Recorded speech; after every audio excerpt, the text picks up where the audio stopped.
জারিফের হাত ফসকে গেল দরজার চৌকাঠ থেকে। সে সোজা হয়ে দাঁড়ানোর চেষ্টা করে চোখ বড় বড় করে বলল, দেখ, ফাইজলামো করবি না ঝিলমিল। আমার চাচ্ছু কোন দুঃখে তোর মতো একটা পুচকে মেয়েকে বিয়ে করতে যাবে? বাসর ঘর থেকে মাত্র বের হলাম আর তুই এখনো বলিস বিয়ে করার কথা? তোর সাথে কি আমার এখনো ফাজলামো করার সম্পর্ক? হ্যাঁ, ঝিলমিল করা জবাব দিল। ঠিক তখনই উপর থেকে পদশব্দ শোনা গেল। বাড়ির ওয়াশরুম থেকে বের হয়ে ঝিলমিলকে রুমে না দেখতে পেয়ে নিচে নেমে এসেছে। সিঁড়ি দিয়ে নামতেই যখন সে ঝিলমিলকে সদর দরজা এই এলোমেলো পোশাকে জারিফের সামনে দাঁড়িয়ে থাকতে দেখি তার মেজাজটা বিগড়ে যায়। সে দ্রুত পায়ে ওদের সামনে এসে দাঁড়িয়ে ঝিলমিলকে আড়াল করে থমকে শুরু পড়ল। এসব পরে রুম থেকে বের হয়েছে কেন?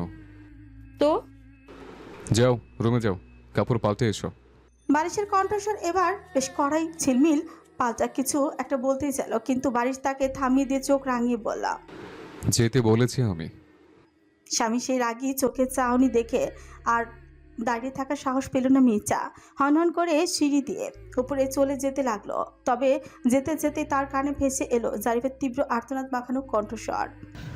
চাচ্ছু, ও এখানে কেন? আর ও কি আবল তাবল বলছে? তুমি নাকি ওকে বিয়ে করেছ? বারিশ ভাতিজার নেশাগ্রস্ত চোখের দিকে তাকে শান্ত গলায় বলল। ও ঠিকই বলেছে। মানে? এবার আস্ত আকাশটা ভেঙে পড়ল জারিফের মাথায়। মানেটা পরে বুঝিস, আগে বল কাল সারারা তুই কোথায় ছিলি? বারিশের কণ্ঠস্বর কঠোর, কিন্তু জারিফ তখন নিজের কানকে বিশ্বাস করতে পারছে না। সে চিৎকার করে উঠল। চাচ্ছু, ঝিলমিলের সাথে তুমিও পাগল হয়ে গেছো? তুমি ওকে বিয়ে করেছো মানে? দাদিমা জানে এটা? এটা কিভাবে সম্ভব? দাদিমা কোথায়? দাদি, ও দাদি। জাস্ট বিকজ আমি তোর সাথে একটু টাইম পাস করেছি বলে তুই ডিরেক্ট আমার চাচাকে বিয়ে করে বসলি? Are you out of your mind Jhilmil? ঝিলমিলের দিকে তাকিয়ে বলল জারিফ। ঝিলমিল প্রচণ্ড বিদ্রুপ মাখানো স্বরে পড়ল। তোর মতো একটা চরিত্রহীন নেশা করে জন্য আমি আমার লাইফের এত বড় ডিসিশন নেব? অতটা ইম্পর্টেন্স দিস না নিজেকে। এই মেয়ে একদম চুপ। আমার নাতির সাথে এভাবে কথা বলার সাহস হয় কি করে তোমার? পাশ থেকে ঝর্ণা বেগমের কর্কশ চিৎকার ভেসে এলো। জারিফের সেই গলা ফাটানো চিৎকারে বাড়ির সবার ঘুম ভেঙে গেছে। একে একে সবাই নিচে নেমে এসেছে। ঝিলমিলও ওপর থেকে কাপড় পাল্টে আসতে একদম দেরি করেনি। ঝর্ণা বেগমের সেই ধমক শুনে বারিশ ঝিলমিলের সামনে এসে দাঁড়ালো। মায়ের দিকে তাকে শান্ত কিন্তু শক্ত গলায় বলল। তুমি চুপ করো আম্মা, ও তো ঠিকই বলেছে। বিয়ে তো আমাদের কারো ইচ্ছে হয়নি, পরিস্থিতির চাপে পড়ে হয়েছে। ছেলের মুখের এমন তড়িৎ উত্তর শুনে ঝর্ণা বেগম রাগে জ্বলে উঠলেন। তীক্ষ্ণ গলায় বললেন। আমার সামনে বেয়াদবের মতো কথা বলবে না তরঙ্গ। কিসের বিয়ে আর কিসের পরিস্থিতি? আজ এখনই এই মুহূর্তে ওকে ওর বাড়িতে দিয়ে আসবে তুমি। ঝিলমিলের মুখের রং বদলে গেল। একটু আগেও জারিফের মুখোমুখি হওয়ার আগে সে নিজেই এই বাড়ি থেকে চলে যেতে চেয়েছিল, কিন্তু এখন যেতে চায় না। সে এখানেই থাকবে, এই বাড়ির ছোট বউ হয়ে, জারিফের চাচি হয়ে থাকবে। ঝিলমিল বারিশের একদম গা ঘেঁষে দাঁড়িয়ে স্বামী শার্টের হাতাটা আলতো করে টেনে ধরে অত্যন্ত ফিসফিসানি গলা আতঙ্কিত স্বরে পড়ল। আপনি কি সত্যি সত্যি আমায় ওনাদের কথায় রেখে আসবেন? বারিশ ঘাড় ঘুরিয়ে এক পলক মেয়েটার সেই ফ্যাকাশে মুখের দিকে তাকালো। সে একটু ঝুঁকে মৃদু আওয়াজে পাল্টা প্রশ্ন করল। রেখে আসলে খুশি হবে? ঝিলমিল চটপট দুই পাশে মাথা নাড়ল। তার চোখের ভাষা পরিষ্কার বলে দিচ্ছে সে যেতে চায় না। বারিশ একটু বাঁকা হাসলো, বলল। তাহলে আমি যা যা বলবো সব শুনতে হবে। কি শুনতে হবে? যখন যেটা হুকুম করব সেটাই করতে হবে। ওকে, আমি রাজি, কোনো সমস্যা নেই, আমি সব শুনবো। ছেলের কোনো হেলদোল না দেখে ঝর্ণা বেগম এবার এগিয়ে এসে চিবিয়ে চিবিয়ে বলেন। কি বললাম শুনতে পাওনি? ওকে আজই ওর বাপের বাড়ি দিয়ে আসবে। আমি এই আপদকে এক সেকেন্ডের জন্য আমার সংসারে। ঝর্ণা বেগম নিজের কথা শেষ করার আগে বারিশ বরফ শীতল গলায় বলে উঠল। তুমি খুব ভালো করেই জানো আম্মা, আমি তোমার বাধ্য ছেলে নই। সকাল সকাল অযথা তর্ক করতে এসো না। বারিশের এই মুখের উপর দেওয়া জবাব শুনে ঝর্ণা বেগমের চোখ দুটো রাগে কপালে উঠে গেল। বারিশ মুখে মুখে কথা বলবে না। তুমি তো দিঘিকে বিয়ে করতে চেয়েছিলে, তাহলে এই মেয়েকে কিভাবে বিয়ে করলে? কপালে ছেলেও হয়ে গেছে, এটা নিয়ে তো বাড়াবাড়ি করার কিছু নেই তো। আছে, আমি সেখানে ছিলাম না। আমার কাছে এই বিয়ের কোনো ভিত্তি নেই। ওকে রেখে আসো, না হলে আমি চলে যাব বাড়ি ছেড়ে। সে চোখে মুখে কোনো হেলদোল দেখা গেল না। সে মায়ের দিকে তাকিয়ে সোজাসুজি বলল, চলে যাও, ও কোথাও যাবে না, এখানে আমার সাথেই থাকবে। কথাটা বলে পারিস আর এক সেকেন্ডও সেখানে দাঁড়ালো না। সে পাশ থেকে ঝিলমিলের নরম হাতটা শক্ত করে নিজের হাতের মুঠোয় নিল, তারপর সবার সামনে দিয়ে তাকে নিয়ে সিঁড়ি বেয়ে উপরে নিজের রুমের দিকে চলে গেল। ঝিলমিল শুধু বড় বড় চোখে তার স্বামীর এই রূপ দেখতে দেখতে মন্ত্রমুগ্ধের মতো পিছু পিছু হেঁচে গেল। এদিকে ঝর্ণা বেগম রাগে ক্ষোভে ফেটে পড়লেন। তিনি হন হন করে ওনার স্বামী চঞ্চল শেহরিয়ারের কাছে গিয়ে দাঁড়িয়ে ছাঁচালো গলায় বললেন, তুমি থাকতে কিভাবে এই বিয়ে হতে দিলে? তুমি কি জানতে না ঝিলমিলকে আমার ভালো লাগে না? চঞ্চল শেহরিয়ার একটা দীর্ঘশ্বাস ফেলে নির্বিকার ভঙ্গিতে বলেন, কি জানি, কে জানে তোমার কেমন লাগে ওকে। আমার তো বেশ ভালোই লাগে মেয়েটাকে। আর বিয়েটা যদি কাল না হতো, তবে আজকে রিসেপশনের অনুষ্ঠানটা কি করে হতো শুনি? কত নামি দামি মানুষ আসবে, তারা এসে বোনা দেখে কি বলতো? সেটা আমি বুঝলাম। ঝিলমিল বাচ্চা একটা মেয়ে, আমার ছেলের মতো যোগ্য একটা পাত্রের পাশে ওকে আমি কিছুতেই মেনে নেব না। জারিফ এতক্ষণ এক কোণে দাঁড়িয়ে নিজের মাথা চেপে ধরে সব দেখছিল। দাদির কথা শুনে সেও এবার সুযোগ পেয়ে গা ছাড়া দিয়ে এগিয়ে এলো। দাদির সাথে তাল মিলিয়ে খ্যাপাচি কলে বলল, ঠিক বলেছো দাদিমা, কোথায় ঝিলমিল আর কোথায় চাচ্ছু, দুজনের কোনো ম্যাচই নেই। তুমি আর দেরি করো না, দ্রুত ওদের ডিভোর্স করানোর ব্যবস্থা করো। এই বাড়িতে আমি ওরে এক সেকেন্ডও দেখতে চাই না। জারিফের কথা শেষ হওয়ার আগেই লিভিং রুমে হুচ করে একটা শব্দ হলো। ঠাস করে সবার সামনে জারিফের গালে এসে ল্যান্ড করলো একটা চর। জারিফ এক হাতে গালে চেপে ধরে ছিটকে দু কদম পিছিয়ে যায়। সামনে তাকিয়ে দেখে ওর বাবা ফরহাদ শেহরিয়ার, অর্থাৎ বারিশের বড় ভাই রাগে ফুঁসছেন। তিনি নিজের ছেলের উপর থমকে উঠে বলেন, কোথায় ছিলে সারা রাত তুমি? দিন দিনে তো অসভ্য আর জঘন্য কেন হয়ে উঠছো? লজ্জা করে না তোমার? সারা রাত বাইরে মদ গিলে সকালবেলা মাতলামি করতে করতে বাড়ি ফিরছো, আবার বড়দের মাঝে এত ডিভোর্সের পরামর্শ দিচ্ছ। নিজের লিমিটের মধ্যে থাকো জারিফ, একদম মুখ বন্ধ করো, না হলে ঘাড় ধাক্কা দিয়ে বাড়ি থেকে বের করে দেবো। বাবার এই রুদ্রমুচি দেখে জারিফের নেশা এবার পুরোপুরি ছুটে গেল। সে আর কথা বাড়ানোর সাহসই পেল না। তবে অপমানে আর ক্ষোভে ফুঁসতে ফুঁসতে উপরের দিকে তাকে বিড়বিড় করতে করতে লাগলো, সব এই ঝিলমিলের জন্য হচ্ছে। ওই বাড়িতে পা রাখতেই আমার লাইফে অশান্তি শুরু হয়ে গেল। You have no idea what I can do Jhilmil. আমি তোকে এই বাড়িতে শান্তিতে থাকতে দিব না, দেখে নিস। ঝর্ণা শেরিয়ার থপস করে সোফায় বসে গেলেন। ক্ষোভে তার বুকটা এখন থরফর করছে। আজকে রাতেই রিসেপশনের অনুষ্ঠান, ছোট ছেলের বিয়ে বলে কথা, তাই আয়োজনটা করা হয়েছে বেশ রাজকীয়ভাবে। তবে এই জাঁকজমকপূর্ণ আয়োজনের পেছনে আরও একটা বড় কারণ ছিল, তা হলো দিঘি। দিঘিকে ঝর্ণা বেগমের বহু আগে থেকেই ভীষণ পছন্দ ছিল। এই পুরো এলাকায় যদি রুচিশীল আর সব মজান বলে কোনো মেয়ে থাকে, তবে সে একমাত্র দিঘি। সবসময় নিজেকে ফ্যাশনেবল ও পরিপাটি করে নিজেকে ভিন্নভাবে গুছিয়ে রাখে। ওর হাঁটা চলা, সোশ্যালাইজিং আর স্মার্টনেস যে কোনো কর্পোরেটর লেভেলের মার্জিত মেয়েকে টেক্কা দেবে। তার উপর বড় প্লাস পয়েন্টও ছিল, ছেলে বারিশ বিদেশ থেকে ফিরে নিজে মুখে জানিয়েছিল সে দিঘিকে বিয়ে করতে চায়। ব্যাস, সোনায় সোহাগা। ঝর্ণা বেগম আর এক মুহূর্ত সময় নষ্ট করেননি। দিঘির পরিবারের সবার সঙ্গে কথা বলে তড়িঘড়ি করে বিয়ের দিন তারিখ ঠিকঠাকও করে ফেলেন। আশা ছিল এমন মডার্ন একটা মেয়ে হবে শেহরিয়ার বংশের ছোট বউ, যে তার হ্যান্ডসাম আর যোগ্য ছেলের পাশে একদম পারফেক্টলি মানিয়ে যাবে। কিন্তু শেষ মুহূর্তে এসে দিঘির জায়গা তার সংসারে পা রাখলো ছেলেমেল। একই পরিবারের দুজন মেয়ে হওয়া সত্ত্বেও দুজন একে অপরের বিপরীত রূপ। দিঘি যেমন পরিপাটি স্মার্ট, সেখানে এই ছেলেমেল মেয়েটা বড্ড বোকাশোকা আর অপরিপাটি। রূপ লাবণ্য থাকলেও নিজেকে গুছিয়ে নেওয়া বা পরিপাটি থাকার প্রতি তার বিন্দুমাত্র আগ্রহ নেই। চুলগুলো সবসময় অবিন্যস্ত থাকে, কাপড়ের বাজ বিচার নেই, যেন এক রাস উদাসীনতা সবসময় ভর করে থাকে তার উপর। সেই ছোট্টবেলা থেকে তো দেখে আসছে সে এই মেয়েটাকে। এত অগোছালো মেয়ে সে জীবনও দেখেনি। হ্যাঁ, মেয়েটার এখনও নিজেকে মেনটেন করার মতো বয়স বা ম্যাচুরিটি কোনোটি আসেনি।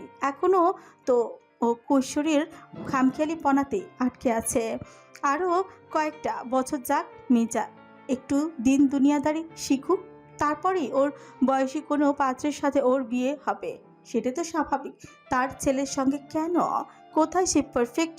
ম্যাচিউর আর ইন্টেলিজেন্ট লাইফ পার্টনার, আর কোথায় এই অগোছালো নাবালিকা? বারিশের মতো পুরুষের পাশে একে কোন অ্যাঙ্গেল থেকে মেলানো যায়? ঝর্ণা বেগম কপালে হাত দিয়ে চোখ বন্ধ করলেন। মনে মনে আবারও সেই দিঘির চেহারাটা ভেসে উঠল। দিঘি থাকলে আজ রাতের রিসেপশনে মিনিস্টার থেকে শুরু করে বিজনেসম্যান সবার সামনে কত সুন্দর করে কথা বলে পুরো স্টেজ মাতিয়ে রাখতো। আর এই ঝিলমিল শাড়িটা পর্যন্ত ঠিকঠাক ক্যারি করতে পারে না, ওনার সামলাতে গিয়ে হোঁচট খায়। কে জানে কি কাণ্ডই করে এই মেয়ে আজ। উল্টো তার মান সম্মান ধুলে মিশিয়ে দেয়। নিজের ছেলের সঙ্গে এই ঝিলমিলকে কোনোভাবেই মেনে নেওয়া যায় না, অসম্ভব। এটা কিছুতেই হতেই পারে না।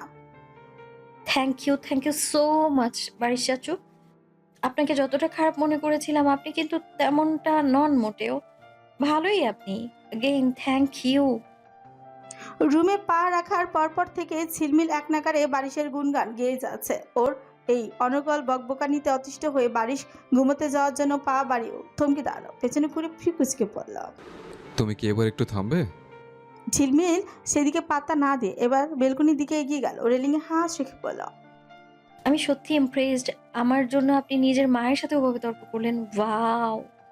বেলকনিতে দাঁড়িয়ে ঝিলমিল ওর নিজের আগের রুমটার দিকে তাকালো। চৌধুরী বাড়ি আর শেহরিয়ার বাড়ি একদম পাশাপাশি। বারিশের এই বেলকনি থেকে ঝিলমিলের বেলকনি আর ছাদ সবকিছু স্পষ্ট দেখা যায়। বারিশ ওর পেছনে এসে পকেটে হাত গুছিয়ে দাঁড়ালো, তারপর একদম বাবলিশিং গলায় পড়ল। তোমার জন্য বলিনি, আমি এরকমই। শুনে ঝিলমিল একটু মুখ বাঁকালো, তবে পরক্ষণই তার মাথায় নতুন কৌতূহল খেলে গেল। সে ঝটপট ঘুরে বারিশের মুখোমুখি হয়ে বলতে চাইল, আচ্ছা চাচু, একটা কথা জিজ্ঞেস করি।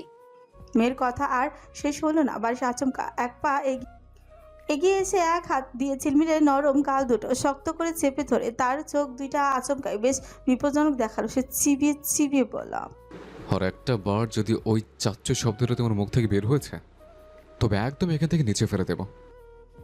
ঝিলমিল এক মুহূর্তে পুরো চুপসে গেল। বারিশের এই আকস্মিক রুদ্র মূর্তি দেখে সে বড় বড় চোখ করে তার দিকে তাকিয়ে রইল। ভয় পেছাতে গিয়ে তার পিঠ চেকে গেল বেলকুনির রেলিংয়ে। এই বারিশ তার ঠিক সামনে একদম ঝুঁকে দাঁড়িয়ে আছে। ঠিক এই অবস্থায় ঝিলমিলের পেছনে বাড়ির ছাদে আলতাফ চৌধুরী কোনো এক কাজে এসেছিলেন। আচমকা ওনার চোখ পড়লো পাশের বাড়ির বেলকুনিতে। বারিশেরও চোখ এড়ালো না বিষয়টা। সে আর চোখে শ্বশুরের দিকে তাকালো। আলতাফ চৌধুরী ছাদে দাঁড়িয়ে থাকতে দেখে বারিশের গম্ভীর মুখে একটা বাঁকা হাসি ফুটে উঠল। এবার সে ইচ্ছে করে ঝিলমিলের আরও কাছে ঘেঁষে দাঁড়ালো, যেন দূর থেকে দেখলেই মনে হয় তারা খুব অন্তরঙ্গ অবস্থায় আছে। বারিশকে এত কাছে চলে আসতে দেখে আতঙ্কে চোখ দুটো শক্ত করে বন্ধ করে ফেল ঝিলমিল। জড়তা জড়ানো গলায় তার মুখ থেকে আবারও অবাধ্যের মতো বেরিয়ে এলো, চাচু। বারিশ আর সময়ই দিল না। সেই নিজের বুড়ো আঙুলটা দিয়ে ঝিলমিলের কাঁপতে থাকা ঠোঁট দুটো শক্ত করে চেপে ধরল। তারপর নিজের মুখটা একদম ঝিলমিলের কানের কাছে নামিয়ে এনে ফিসফিস করে বরফ শীতল আওয়াজে বলল, কি বললাম কানে জানি? চাচ্চু বলে এখান থেকে ঠাস করে নিচে ফেলে দেবো। চাচ্চু বলে যাবে না, মনে থাকবে? ঝিলমিল কোনো মতেই চোখ বন্ধ রেখে মাথা কাত করে সায় দিল, কিন্তু বারিশ তার জায়গা থেকে এক চুলও সরল না। সে আগের মতোই ঝিলমিলের উপর ঝুঁকে থেকে আর চোখে আবারও ছাদে দাঁড়িয়ে থাকা আলতাফ চৌধুরীর দিকে তাকালো। দূর থেকে নিজের মেয়ের এই অবস্থা দেখে আলতাফ চৌধুরী রাগে ক্ষোভে লজ্জায় যেন জ্যান্ত কয়লাই হয়ে গেলেন। মেয়ের জামাইয়ের এমন প্রকাশ্য বেয়াদবি দেখে মুখটা লাল করে ফুঁসতে ফুঁসতে ছাদ থেকে নেমে চলে গেলেন তিনি। ছি, আস্তাগফিরুল্লাহ, নিজের মেয়ের এমন দৃশ্য দেখতে হলো তাকে। আলতাফ চৌধুরী ছাদ থেকে পুরোপুরি নেমে যেতে বারিশ এক ঝটকায় ঝিলমিলের ওপর থেকে সরে এলো।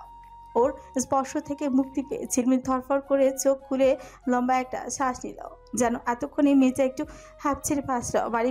বারিশ নিজের শার্টের হাতাটা ঠিক করতে করতে একদম স্বাভাবিক গলায় পড়ল, সারা রাত তো ঘুমাও নেই, চাইলে এখন একটু ঘুমাতে পারো।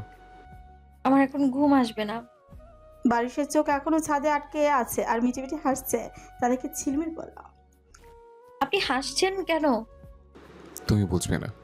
শহরে 5 তারকা হোটেলে বিশাল বল রুমটিতে।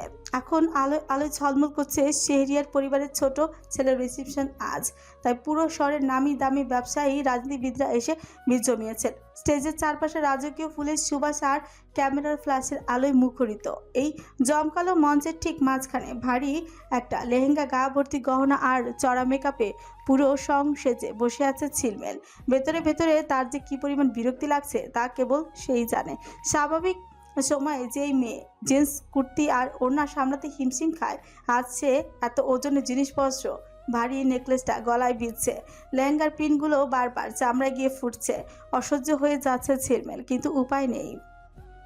একের পর এক ভিআইপি মেহমান স্টেজে আসছেন আর বারিশ ও ঝিলমিলের সাথে মুচকি হেসে পরিচিত হচ্ছেন। ঝিলমিলও লোক দেখানো একটা মেকি হাসি ছোটে ঝুলিয়ে ক্লান্তিকর ভাবে মাথা নেড়ে যাচ্ছে। তবে ঝিলমিলের চোখ জোড়ায় বারবার চলে যাচ্ছে বলরুমের মূল প্রবেশদ্বারের দিকে। সে চাতক পাখির মতো তার নিজের পরিবারের অপেক্ষায় আছে। নিজের বাবা মা দাদিমার মুখটা না দেখা পর্যন্ত তার মন কিছুতে স্বস্তি পাবে না। এসবের মাঝে সবাই যখন নতুন দম্পতিকে শুভেচ্ছা জানাতে ব্যস্ত, তখনই স্টেজ থেকে খানিকটা দূরে লাইটিংয়ের আলো আধারিতে দাঁড়িয়ে থাকা কিছু তরুণ তরুণী ফিসফিসানি আচমকা বারিশের কানে এসে ঠেকল।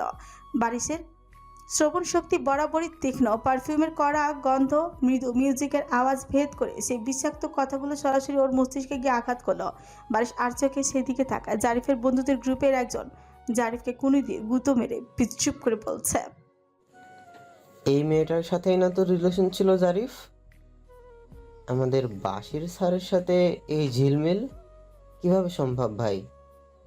স্যার এত বড় একজন মানুষে শেষে কিনা তোর রিজেক্ট করা এই মেয়েটাকেই বিয়ে করলো? জাস্ট ভাবা যায় না। ইও একটা ছেলে গ্লাস হাতে নিয়ে কুচিতে ছিলতে হাসি ফুটে চুপ করলো। আরে বাদ দে না, যা হয়েছে ভালোই তো হয়েছে। একই জিনিস একবার জারিফ টেস্ট করেছে, এবার ওর আপন চাচা খাবে। বন্ধুদের এই নোংরা রসিকতা একটু লজ্জিত না হয়ে জারিফ নিজেই এসে তাদের সাথে ঝোঁক দিল। গ্লাসে একটা চুমুক দিয়ে অত্যন্ত তচ্ছিলে শুরু করলো। খেতে আর পারলাম কই, আমার টেস্ট করার আগেই তো পাখির ডানা মেলে সোজা চাচুর খাঁচায় গিয়ে ঢুকে পড়ল। জারিফের আরেক বন্ধু এবার জারিফের কাঁধে হাত দিয়ে নিচু স্বরে আরো জঘন্য এক ইঙ্গিত করলো। তাতে কি হয়েছে মামা? একই বাড়িতে তো আছিস এখন, সুযোগ বুঝে যে কোনো দিন রাতে চাচা ঘুমালে ডিরেক্ট ঢুকে পড়বি। কথাগুলো শেষ হতে ওরা সবাই একসাথে নিচু গলায় হেসে উঠল খিলখিল করে। বারিশের পুরো শরীরটা যেন জমে বরফ হয়ে গেল। শক্ত হলো চোয়ালের হাড় দুটো। হাতের মুঠোটা এত জোরে বন্ধ হলো যে নখগুলো হাতের তালুতে ভেদ করার উপক্রম। চোখ দুটোতে এক লহমায় নেমে এলো আদিম কোনো হিংস্র পশুর মতো খুনে চাহনে। তার নিজের ভাইপোর মুখে থেকে তার স্ত্রীর নামে এমন নোংরা, সস্তা এবং জঘন্য ইঙ্গিত সে কোনোভাবে মেনে নেবে না। এই ভরা অনুষ্ঠানে ফিরেও না। বারিশের ভিতরে রক্ত চকবক করে ফুটতে শুরু করেছে। তার পাশে থাকা ঝিলমিল টেরও পাচ্ছে তার পাশে, ঠিক পাশে একটা জীবন্ত আগ্নেয়গিরি বিস্ফোরণের অপেক্ষায় ফুসছে। বাড়ির ঝিলমিলের দিকে একবারও তাকালো না। বসা থেকে ধীর পায়ে উঠে দাঁড়িয়ে সোজা সে হেঁটে স্টেজ থেকে নিচে নেমে এলো। তার হাঁটার ধরন আর চোখের চাহনি দেখে সামনের 2-4 জন মেহমানরা তো ভয় রাস্তা ছেড়ে পিছিয়ে গেল। ঝিলমিল একটু অবাক হয়ে দেখলো জারিফ তার বন্ধুরা তখনও নিজেদের রসিকতায় মজে গ্লাস হাতে হাসাহাসি করছিল। ওরা টের পর আগে বাড়ি শেষে চিকোদের মাঝখানে দাঁড়ালো। চাচু তুমি এখানে? জারিফের কথা শেষ করার সুযোগই পেল না। বারিশ এক ঝটকায় জারিফের কলারটা এমন ভাবে চেপে ধরল যে ওর হাতের গ্লাসটা ফ্লোরে পড়ে ছনছন করে ভেঙে গেল। কিছু বুঝে ওঠার আগে বারিশ তার ডান হাতের শক্ত মুঠোটা সোজা জারিফের চোয়ালে তাক করে চালালো। ঠাস ঠাস পরপর দুটো ঘুষিতে জারিফ ছিটকে গিয়ে পাশের একটা আছড়ে পড়ল টেবিলের উপর। টেবিলের কাচের গ্লাস আর খাবারের প্লেট ভেঙে চুরমার হয়ে গেল। স্যার আপনি ওকে মারছেন কেন? জারিফের এক বন্ধু এগিয়ে এসে বারিশের হাতটা ধরার চেষ্টা করতেই বারিশ ঘুরে দাঁড়িয়ে তার পেট সজোরে একটা লাথি বসালো। সেটা আর্তনাদ করে পেটে হাত দিয়ে সোজা হয়ে বসে পড়লো ফ্লোরে। পুরো বলরুমের মিউজিক এক মুহূর্তের জন্য বন্ধ হয়ে গেল। শত শত মেহমান, বিজনেসম্যান, নামি দামি মানুষ স্তব্ধ হয়ে দেখতে লাগলো এই তাণ্ডব। ঝিলমিল স্টেজ থেকে ভয় ভয় দাঁড়িয়ে পড়েছে, হাত পা কাঁপছে তার। বারিশ থামলো না। সে ফ্লোরে পড়ে থাকা জারিফকে শার্টের কলার ধরে টেনে তোল। জারিফের মুখ দিয়ে তখনও রক্ত গড়াচ্ছে। বারিশ ওকে নিজের মুখের একদম কাছে এনে সিংহের মতো গজে উঠে বলা, তোর জন্ম তাতে ফরহাদ ছেলেটার তোকে শিক্ষা দিতে পারেনি, কিন্তু আমি দেব। আজ থেকে যদি তোর বা তোর ওই আবর্জনা বন্ধুদের মুখ থেকে ঝিলমিলের নামে একটা আজে বাজে শব্দ বের হয়, তবে এই শহরে তোদের বেঁচে থাকা আমি অসম্ভব করে দেব। আমার ভাইপো বলে একদম ছেড়ে দেব না তোকে। Get out from my sight. বারিশের এই রুদ্রমূর্তি দেখে জারিফের বাকি বন্ধুরা ভয়ে সরে গেল। জারিফ এক হাত দিয়ে নিজের রক্তাক্ত মুখ চেপে ধরে অপমানে কুঁকড়ে গেল। পুরো হলরুমের মানুষের সামনে এই গণধোলাই সে কল্পনাও করতে পারেনি। বারিশ নিজের কোটের বোতামটা ছিক করতে করতে বড় বড় শ্বাস নেয়। পুরো বলরুমের সেই থমথমে আর পিনপতন নীরবতার মাঝে হন্তদন্ত হয়ে অনুষ্ঠান স্থলে প্রবেশ করলো ঝিলমিলের পরিবার। মেরাজ ফিট ছেলে দ্রুত এগিয়ে এলো বন্ধুর পাশে। চারিপাশে ভাঙচুর আর জারিফের রক্তাক্ত অবস্থা দেখে মেরাজের চোখ কপালে।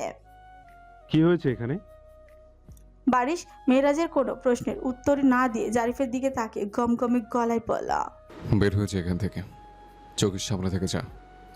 বারিশের সেই ধমকে জারিফ আর তার বন্ধুরা নিজেরা কোনো মতে সামনে নিয়ে লাইমলাইটের আড়লে চলে গেল।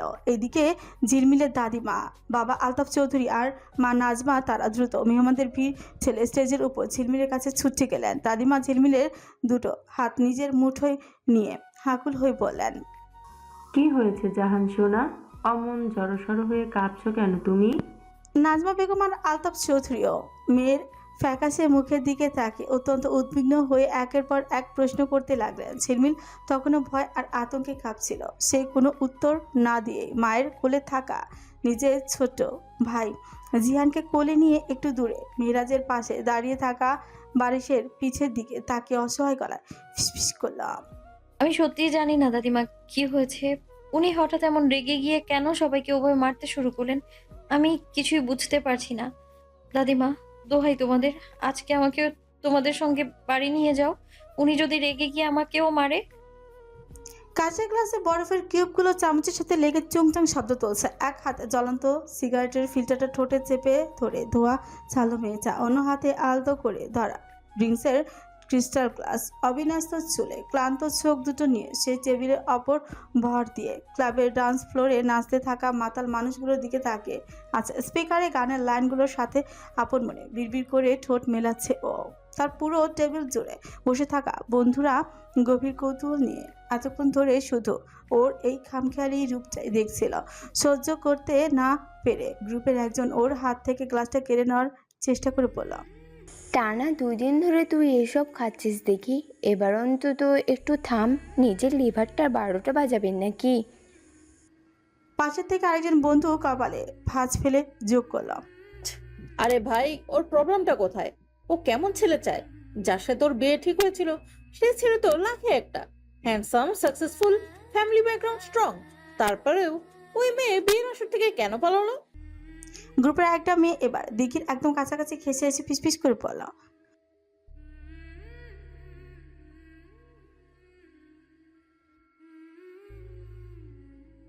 বন্ধুর একের পর এক খোঁচা আর জ্বলে উঠল দিঘি। তপ্ত ধোঁয়াটা এক ছটকায় ছেড়ে দিয়ে ও টেবিল ছেড়ে সোজা দাঁড়িয়ে পড়ল। রাগে ওর ফর্সা মুখটা লাল হয়ে গেছে। Shut the fuck up, you bastard.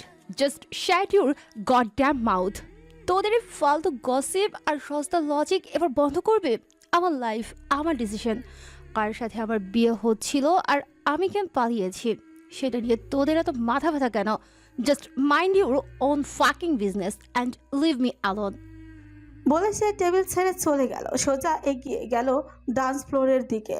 সেখানে নিয়ন আলোর নিচে নাচতে থাকা অচেনা একটা ছেলের হাত ধরে তার সাথে তাল মিলিয়ে নাচতে শুরু করলো। ওর ভেতরের হাহাকারটা যে কত তীব্র তা এই ক্লাবের কোনো মাতালের পক্ষে বোঝা সম্ভব না। ও যাকে মন প্রাণে চায়, যার জন্য সে আজকে রাজপ্রাসাদ আর বাড়ির শেহরিয়ারের মতন যোগ্য পাচক লাথি মেরে চলে এসেছে, তার নাম যদি সে ফুলো বা মদের গরু এই বন্ধুদের সামনে উচ্চারণ করে, তবে তাকে নিয়ে বিদ্রুপ আর উপহাস ছাড়া আর কিছুই করবে না ওরা। তার এই অতি আধুনিক হাই সোসাইটির বন্ধুরা আড়ালে আবজালে তো বচেই, এমনকি ওর মুখে হেসে ওকে পাগল তকমাই দিয়ে দিবে। আর কোনোদিনও তাকে বুঝবে না, যার জন্য নিজের সাজানো জীবনটা ওভাবে ওলট পালট করে দিল সে। সেই মানুষটাই যখন তার মনের ভাষা বোঝেনি, তখন আর এই বাইরের লোক কি বুঝবে? সে নিজের এই না বলা দুঃখ যন্ত্রণা নিয়ে ছেলেটার সাথে এলোমেলো ভাবে নাচতে থাকলো। চোখের কোণ দিয়ে অলক্ষ্যে গড়িয়ে পড়লো এক ফোঁটা জল। হঠাৎই ডান্স ফ্লোরের অচেনা ছেলেটা সুযোগ বুঝে দিঘির কোমরে হাত দিয়ে ওর গায়ের উপর ঢলে পড়ার চেষ্টা করলো। আচমকাই এই অনধিকার চর্চায় দিঘির ভেতরে জমে থাকা সব রাগটুকু এক নিমিষেই চড়ে বসলো মাথার উপর। সে নাচ থামিয়ে এক ঝটকা মেরে নিজেকে ছাড়িয়ে নিয়ে ছেলেটার গালে এলো পাথারি কয়েকটা চর বসিয়ে দিল। পুরো ডান্স ফ্লোরের কয়েকজন হাঁ করে তাকিয়ে এলো সেদিকে। পরপর দিকে নিজের ব্যাগটা টেনে নিয়ে এক মুহূর্ত না দেরি হনন করে ক্লাবের বাইরে অন্ধকারের দিকে চলে গেল। দূর থেকে দিঘির এই কাণ্ড দেখে টেবিলে বসে থাকা ওর বন্ধুরা নিজেদের কপালে হাত দিয়ে চাপাতে লাগলো। একজন বিরক্ত হয়তো বলেই ফেলল, বারিশ, বলবি তো কি হয়েছে? এমন পাগলামি কেন করছিস? মেরাজ আবার বারিশকে ডাকলো। বারিশ এবার এক বল ওর দিকে তাকিয়ে ঘুরলো পেছনে। ও চোখ দুটো সোজা গিয়ে ছেকলো স্টেজে দাঁড়িয়ে থাকা নিজের স্ত্রীর উপর। মেয়েটা স্তব্ধ হয়ে বড় বড় চোখে ওর দিকেই তাকিয়ে আছে। বারিশের নজর গেল এবার ঝিলমিলের পাশে দাঁড়িয়ে থাকা আলতাফ চৌধুরীর দিকে। তার ভেতরে আবারও রাগ ঝিলিক দিয়ে উঠল। খটকা লাগলো নিজের মনে। আলতাফ চৌধুরী মেয়ের জন্য কি ও একটু বেশি বাড়াবাড়ি করে ফেলেছে? বারিশ পরক্ষণে আবার ঝিলমিলের দিকে তাকালো। মেয়েটা তো এখন অন্য কেউ নয়, ও বারিশের নিজের স্ত্রী। নিজের বিবাহিত স্ত্রীকে কোনো এমন নোংরা কথা বলবে? আর বারিশ শেহরিয়ার, তা মুখ বোঝে শুনে দাঁড়িয়ে থাকবে অসম্ভব। যা করেছে ঠিক করেছে সে। ঝর্ণা বেগম হন্তদন্ত হয়ে বারিশের পাশ ঘেঁষে এসে দাঁড়ালেন। ছেলের এমন কাণ্ডে তিনি যেমন ক্ষুব্ধ তেমনি লজ্জিত। কড়া গলায় বললেন, জারিফ কি এমন অন্যায় করেছে যে ওকে সবার সামনে এভাবে মারতে হলো? বারিশ মায়ের কথা কোনো উত্তরই দিল না। তার চোখ এখনো ঝিলমিলের দিকে আটকে আছে। ভারী লেহেঙ্গা আর গহনা জাক চমকে আজ মেয়েটাকে একদমই চেনা যাচ্ছে না। একটু বাচ্চা বাচ্চা আর খামখেয়ালি দেখাচ্ছে না। ছেলের কোনো সাড়া না পেয়ে ঝর্ণা বেগম আবারও ডেকে উঠলেন, তরঙ্গ, কিছু জিজ্ঞেস করছি তোমায়, উত্তর দাও। চোখ ফিরিয়ে মায়ের দিকে তাকালো বারিশ। ওর চোয়াল এখনো শক্ত। অত্যন্ত শীতল গলায় খুবই সংক্ষিপ্ত উত্তর দিল, অন্যায় করেছে তাই মেরেছে। আমিও তো সেটাই জানতে চাইছি, ও ঠিক কি করেছে? তুমি আমার কিছু কৈফিয়ত চেও না আম্মা। আমি অন্তত এই বিষয়ে কাউকে কোনো জবাবদিহি করতে পারবো না। আবদ্ধ স্বরে বলল বারিশ। কথাটা শেষ করে ধীর স্থির পায়ে হেঁটে আবার স্টেজের দিকে চলে এলো। নিজের ভেতরে সবটুকু ঝড় আড়াল করে ফেলল সে। একদম স্বাভাবিক ও শান্ত ভদ্র মুখ করে আমন্ত্রিত মেহমানদের সাথে এমনভাবে কথা বলা শুরু করে দিল যেন একটু আগে এখানে কিছুই ঘটেনি। নূরজাহান চৌধুরী বারিশের দিকে একটু এগিয়ে এসে নিচু স্বরে জিজ্ঞেস করলেন, হঠাৎ কি হয়েছে বারিশ? বারিশ মেহমানদের দিকে তাকিয়ে ঠোঁটে একটা আনুষ্ঠানিক মৃদু হাসি বজায় রেখেই দাদির শাশুড়ির দিকে তাকিয়ে একদম মৃদু আওয়াজেই বললাম, এটা নিয়ে আর কোনো প্রশ্ন না করলে খুশি হব দাদিমা। নূরজাহান চৌধুরী আর কথা বাড়ালেন না। ঝিলমিলের কোলে থাকা 3 বছরের জিহান বারিশকে স্টেজে আসতে দেখে খিলখিল করে হাসছে। ছোট্ট 2 হাত বাড়িয়ে বারিশের দিকে প্রায় ঝুঁকেই পড়ে আধো আধো গলায় বললাম, বালিশ চাচ্চু কোলে নাও। মুহূর্তের মধ্যে স্টেজের উপর উপস্থিত সবাই পুরো থতমত খেয়ে গেল। ঝিলমিল নিজেও বড় বড় চোখ করে তটস্থ হয়ে বারিশের প্রতিক্রিয়ার দিকে তাকিয়ে রইল। অবশ্য বাচ্চাটারই আর কি দোষ। বারিশ আর মেহেরাজ বিদেশ থেকে ফেরার পর চৌধুরী বাড়িতে বারিশ যতবার গিয়েছে, বাড়ির বড়রা তো ওকে এই বলেই পরিচয় করিয়ে দিয়েছে মেহেরাজের সাথে সাথে বারিশ ও জিহানের ছাত্র। তাই দুজনকে এক পাল্লায় মাপে সে। তবে বাকিরা থতমত খেলেও এই কাণ্ডে আলতাফ চৌধুরী মনে মনে বেশ আনন্দই পেলেন। বারিশকে ছোট করার সুযোগটা হাতছাড়া করতে চাইলেন না তিনি। বারিশ আর চোখে আলতাফ চৌধুরীর দিকে সেই মিটিমিটি হাসির দিকে তাকিয়ে নিজের মুখটা আরও গম্ভীর করে ফেল। তারপর আবারও জিহানের দিকে তাকিয়ে নিজের রাগ সামলানোর চেষ্টা করলো। ঝিলমিলের কোলে থেকে জিহানকে নিজের পেশিবহুল 2 বাহুতে তুলে নিতে নিতে বেশি কড়াক গলায় পড়ল, চাচু নয় জিহান, ভাইয়া বলো, দুলা ভাই। বারিশের সুর মিলিয়ে পাশ থেকে মেহেরাজ আর নূরজাহান বেগমও জিহানকে শুধরে দিয়ে বলল, হ্যাঁ দাদু ভাই, উনি এখন তোমার দাদু ভাই হন, ভাইয়া ডাকো। কিন্তু জিহান তো সেই বান্দা নয়। সে নিজের গোল গোল চোখ নামিয়ে মাথা নেড়ে বলল, না চাচ্চু, বালিশ চাচ্চু চাচ্চু। সুযোগ বুঝে আলতাফ চৌধুরী এবার ফোন কাটেন। বেশ চড়া এক চিলতে হাসি মুখে ছুড়িয়ে বলেন, হ্যাঁ হ্যাঁ বাবা, ও তোমার চাচুই হয়, চাচুই ডাকবে তুমি, চাইলে কাকা বলেও ডাকতে পারো। ফুলে উঠল বারিশের কপালের রক। সে ফ্রিকুচকে খেপা চোখে আলতাফ চৌধুরীর দিকে তাকালো। শ্বশুর জামাই সেই নীরব যুদ্ধ চলতে চলতেই বারিশ আলতাফ চৌধুরীর চোখের দিকে সোজা তাকিয়ে থেকে জিয়ানের উদ্দেশ্যে কামড়ে কামড়ে বলা, ভাইয়া বলবে আমাকে, মনে থাকবে? জিহান বারিশের রাগ বা গম্ভীর মুখে তোয়াক্কাই করলো না। সে উল্টো খুব আয়েস করে বারিশের গলা জড়িয়ে ধরল এবং তার কোটের কলারটা নিজের ছোট ছোট আঙুল দিয়ে খামচে ধরে আহ্লাদি গলায় বলল, চু আমার বালিশ চাচ্চু। পরিস্থিতি দেখে ঝিলমিল এবার আর নিজের হাসি চেপে রাখতেই পারল না। মুখটা অন্যদিকে ঘুরিয়ে ঠোঁট টিপে হাসতে লাগলো। আর এদিকে আলতাফ চৌধুরীও খুশি তখন দেখে কে ওনার বুকে গর্বে 10 ইঞ্চি ফুলে গেছে যেন। বারিশ এবার জিহানকে নিয়ে স্টেজ থেকে সামান্য একটু চিপায় মেহমানদের চোখের আড়ালে সরে গেল। বাচ্চার কানের কাছে মুখ নিয়ে ফিসফিসিয়ে পড়ল, এই শালার ঘরে শালা, ভাই বলবি আমাকে, ভাই। আর একবার চাচ্ছ বললে ধরে এখনই মুসলমান করে দেব। জিহান একটুও না তুমি উল্টো খুব উৎসাহ নিয়ে চোখের পাতা ফিটফিট করে বলল, দাও। কি দেবো? হ্যাঁ, মুসলমানি। তাদের একটা কাকে তাদের বলছো? আমার ছেলেকে কোনায় নিয়ে এসে শিশু নির্যাতন করা হচ্ছে। নির্যাতনের কি দেখলেন? আসল নির্যাতন তো এখনো শুরুই হয়নি। অভদ্র ছেলে, দূরে থাকবে তুমি আমার মেয়ের থেকে। কাজে গেলে কি করবেন আপনি? কি করব মানে? আমার মেয়ে এখনো নাবালিকা। পুলিশ নিয়ে এসে তারপর মেয়েকে বাড়ি নিয়ে যাব।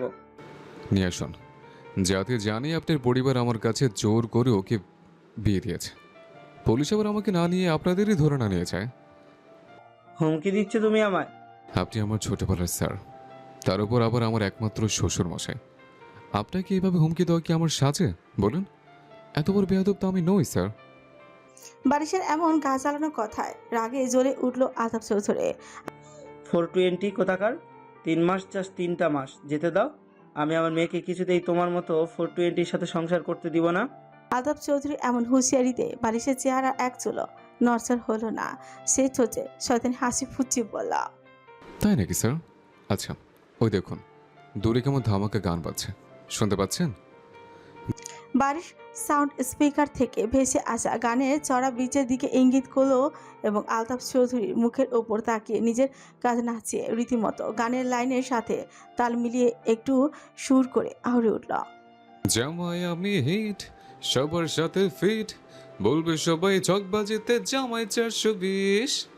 গানটার শেষের লাইনটা বেশ মজা নিয়ে উচ্চারণ করার পর বারিশের মুখের সেই চপলতা নিমিষে গায়েব হয়ে গেল। চোখের দৃষ্টিতে ফিরে এলো শেহরিয়ার বংশে সেই অচেনা অহংকার আর ধারালো ভাব। আলতাফ চৌধুরী চোখের দিকে সোজা তাকিয়ে অত্যন্ত চ্যালেঞ্জিং গলায় যোগ করল, দেখা যাক স্যার শেষ পর্যন্ত কে যেতে, এই হিট জামাই নাকি তার রেসপেক্টেড শ্বশুর। ওকে, এবার চুপচাপ খাবার দাবার খেয়ে বাসায় গিয়ে রেস্ট করুন, আমি একটু বউয়ের কাছে যাই। বারিশ জিহানকে কোলে নিয়ে স্টেজে ঝিলমিলের পাশে এসে বসলো। ওদিকে ঝিলমিল মনের সুখে লাউড স্পিকারে বাসে থাকা গান উপভোগ করছে। গানের তালে তালে মিলিয়ে মিলিয়ে সেও নিজের ওনার কুট আঙুলে জড়াতে জড়াতে ফিসফিস করে গাইছে, দুষ্টু ছেলে জামাই সেজে দেখে আমায় উকি দিয়ে, দেখি তোমায় লাজুক চোখে আছো তুমি এমন জুড়ে। গানটা গাইতে গাইতেই ঝিলমিলের ছোটে মিষ্টি আনমনা হাসি ফুটে উঠেছিল। অবচেতন মনে সে পাশে বসা লোকটার দিকে তাকালো, আর তাকাতেই বুকের ভেতর সবটুকু রোমান্টিক অনুভূতি ভ্যানিশ হয়ে গেল। হাসিটা ঠোঁটে জমি পাথর। চোখের সামনে বসে থাকা লোকটা বারিশ চাচো। এই জায়গায় সে কিভাবে জামাই ভাবে কান্না পায় ঝিলমিলের।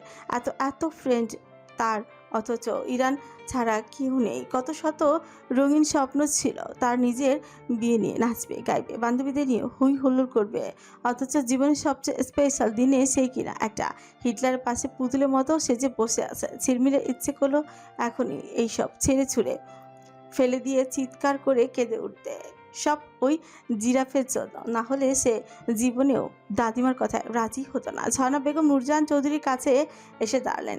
যে মানুষটাকে এতদিন আপা বলে ডেকে এসেছেন, আজ তাকে অন্য কোনো সম্পর্কে রাখতে গিয়ে ওনার গলা আটকাচ্ছে। ভেতরে চাপা ক্ষোভ উগরে দিয়ে ঝর্ণা বেগম বললেন, তুমি কিভাবে এমন একটা কাজ করতে পারলে? নূরজাহান চৌধুরী নিজের শাড়ির আঁচলটা ঠিক করতে করতে অত্যন্ত ঠান্ডা গলায় বললেন, কি করেছি আমি? আমি তোমার মেয়েকে চেয়েছিলাম, নাতনিকে নয়। কথায় আমার ছেলের বউ হওয়ার কথা ছিল, তোমার ম্যাচুর মেয়েটা আর তুমি তার জায়গায় বসিয়ে দিলে এইটুকু একটা বাচ্চাকে। তখন ওই পরিস্থিতিতে চৌধুরী বংশের সম্মান রক্ষা করাই আমাদের একমাত্র কাজ ছিল। বিয়ে ভাঙলে আমাদের সাথে সাথে শেহরিয়ারদেরও মুখ পুড়ত, তা তো তুমি ভালো করেই জানো। তাই বলে তুমি পুরো সম্পর্কটাই এভাবে উল্টাপাল্টা করে দেবে? বছরের পর বছর ধরে যে প্রতিবেশী সুলভ একটা সুন্দর সম্পর্ক আমাদের দু পরিবারের মধ্যে রয়েছে, তা এক পলকেই তুমি এভাবে বদলে ফেলবে? এখন তো আমি তোমাকে ঠিক মতো ডাকতেও পারছি না, কি বলে ডাকবো তোমায়? নূরজাহান চৌধুরী একটা দীর্ঘশ্বাস ফেলে অন্যদিকে মুখ ঘুরিয়ে নিলেন। এসব ঘেটে এখন আর কোনো লাভ নেই, যা হওয়ার তা হয়ে গেছে। কিছু হয়ে যায়নি। আমি এই বিয়ে, এই গজামিল দেওয়ার সম্পর্ক মোটেও মানি না। এই বিয়ের অনুষ্ঠান মিটতে দাও। আমি খুব দ্রুত ওদের ডিভোর্সের ব্যবস্থা করব। আমার ছেলেকে এই খামখেয়ালি মেয়ের সাথে সংসার করতে দেব না আমি। নূরজাহান চৌধুরীর ঠোঁটের কোণে একটু রহস্যময় হাসি ফুটে উঠল। তিনি বারিশের দিকে জেদি আর একরোখা স্বভাবটা খুব ভালো করেই লক্ষ্য করেছেন। তিনি ঝর্ণা বেগমের চোখের দিকে তাকে সোজাসুজি বললেন, ডিভোর্স করাবে? বেশ তো করাও। আমার নাতনিকে নিয়ে ভেবো না, আগে নিজের ছেলেকে মানাও। তোমার ছেলে যদি এই ডিভোর্সে রাজি হয় তবে করিও ডিভোর্স। রিসেপশনের সব আনুষ্ঠানিকতা শেষে ঝিলমিল চেয়েছিল অন্তত একদিনের জন্য হলো নিজের বাড়ি যেতে, কিন্তু বারিশ তাতে কোনোভাবে রাজি হয়নি। একই সাথে নূরজাহান চৌধুরীও ঝিলমিলকে চৌধুরীর বাড়িতে ফিরিয়ে নেওয়ার জন্য প্রস্তুত ছিলেন না। বিয়েটা এমনিতেই একটা বড় ঝামেলার মধ্য দিয়েই হয়েছে, তাই এই মুহূর্তে নাতিকে আবার বাপের বাড়ি ফিরিয়ে আনা তিনি মোটেও ঠিক মনে করেননি। ওখানেই ওর থাকা উচিত বলে তিনি সিদ্ধান্ত নেন। শেষ পর্যন্ত তারা ঝিলমিলকে শেহরিয়ার ভিলাতে রেখে তারা নিজেদের বাড়িতে চলে যায়। আমি বুঝতে পারছি না, আপনি মনে হয় খুব সহজেই এই বিয়ে মেনে নিচ্ছেন। আপনি তো রাজিই ছিলেন না। রুমে পা দিতে ঝিলমিল নিজের ভেতরে তৈরি হওয়া ধোঁয়াশা নিয়ে বারিশের মুখোমুখি দাঁড়িয়ে প্রশ্ন ছুড়ে দিল। বারিশ তখন কোটের বোতামে খুলছিল। বারিশ হাত থামিয়ে অত্যন্ত শান্ত চোখে ওর দিকে তাকালে বলল, না মানার কিছু নেই। আর তুমি তো সব মেনে নিয়েই বিয়ে করেছো। আগে থেকে পছন্দ করতে নাকি আমায়? ঝিলমিল তড়িৎ গতিতে মুখ কোচকে তীব্র অসম্মতি জানিয়ে বলল, প্রশ্নই আসে না। আমি জারিফকে জ্বালানোর জন্য রাজি হয়েছি। কি বললে? বারিশের চোখের চাহনি এক পলকে উধাও হয়ে গেল। জিভ কাটলো মেচা, আমতা আমতা করে বলল, না না না মানে। বারিশ ওর দিকে এক কদম করে এগোতে এগোতে বলল, বলো, আমায় বিয়ে করতে এত সহজে কেন রাজি হলে? কেন আবার? দাদিমার আদেশ ছিল।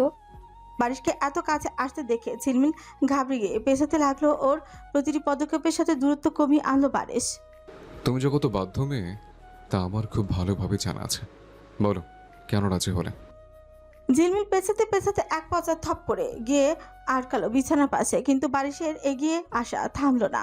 সে ঝিলমিলের ওপর সামান্য ঝুঁকে আসতে ঝিলমিল ও আরো পিছিয়ে গেল, যতক্ষণ না বিছানার কাঠের চওড়া হেডবোর্ডের সাথে ওর পিঠ একদম ঠেকে গেল। আর পেছনে যাওয়ার কোনো রাস্তা নেই। লোকটার শরীরে পুরুষালী পারফিউমের সুবাস আর ওর এত ঘনিষ্ঠ উপস্থিতি ঝিলমিলের ভেতরে অস্বস্তি আর দম বন্ধ করা অনুভূতি তৈরি করলো। সে নিজেকে অস্বস্তি থেকে বাঁচাতে নিজের নরম দুটো হাত বাড়িয়ে বারিশের চওড়া বুকে হালকা ধাক্কা মারার চেষ্টা করে মরিয়া হয়ে বলতে চাইল, চাচু বিশ্বাস করুন। কিন্তু কথাটা শেষ হওয়ার আগে বারিশ খপ করে ওর দুটো হাত একসাথে নিজের এক হাতের মুঠোয় বন্দি করে ফেলল। মেজা চমকে উঠছে ওর দিকে তাকাতে বারিশের সেই ধারালো গম্ভীর চোখ দুটো খুব নিবিড়ভাবে দেখলো ঝিলমিলের কাজল মাখানো ডাগর ডাগর চোখ, নাক কাঁপতে থাকা লাল ঠোঁট আর গহনায় মোড়ানো ফর্সা গাল, বিয়ের লেহেঙ্গা জড়ানো এখনো। সে ঝিলমিলের চোখে চোখ রেখে অত্যন্ত মৃদু আওয়াজে বলল, এই মুখে আর একটা বার চাচ্চু ডাক শুনলে তোমার বাচ্চার বাবা হওয়ার প্রসেস খুব শীঘ্রই শুরু করবো আমি। তীরের মতো গিয়ে বিঁধল ঝিলমিলের বুকে। লজ্জায়, ভয় আর এক অদ্ভুত শিহরণে ওর বুক আর পেট একসাথে মোচু দিয়ে উঠল। ও জীবনও ভাবেনি মানুষটার মুখ থেকে এমন কোনো কথা শুনবে ও। সে নিজের স্বামীর সেই নিঃস্বার্থ অনমনীয় চোখের দিকে তাকিয়ে অবচেতনে লজ্জায় চোখ সরিয়ে বিড়বিড় করলাম, এগুলো কেমন কথা? আপনি আমার হাজব্যান্ড। আমি তোমার হাজব্যান্ড। ঝিলমিল মুখ ফুসকে উল্টাপাল্টা কিছু একটা বলে ফেলার আগে বারিশ ওর চোয়ালটা আলতো করে চেপে ধরে শব্দটা শুধরে দিল। মেয়েটা আর একটা শব্দ উচ্চারণ করার সাহসও পেল না। সেই স্তব্ধ হয়ে চোখ বড় বড় করে চোখে লোকটার চুপচাপ লোকটার দিকে তাকিয়ে রইল। বারিশ ওর চোখের দিকে যে শেষবারের মতোই বলল, আমাকে খারাপ হতে বাধ্য করো না। মাথায় থাকবে কে বলেছে? ঝিলমিল কোনো মতেই ছোট্ট করে উপর নিচ মাথা নাড়ল। পরক্ষণেই বারিশ ওর হাত দুটো ছেড়ে দিল। এক ঝটকায় নিজেকে সরিয়ে নিয়ে সোজা হয়ে দাঁড়ালো। তারপর খুব স্বাভাবিক গলায় বলল, যাও, একটা কাগজ আর পেন নিয়ে আসো। কাল থেকে তোমার রুটিন লিখে দেয়। কিসের রুটিন? নিজের হাত দুটো ডলতে ডলতে অবাক হয়ে তাকালো। বাড়ির ড্রেসিং টেবিলের দিকে এগিয়ে যেতে যেতে গম্ভীর গলায় বলল, নিয়ে আসো আগে।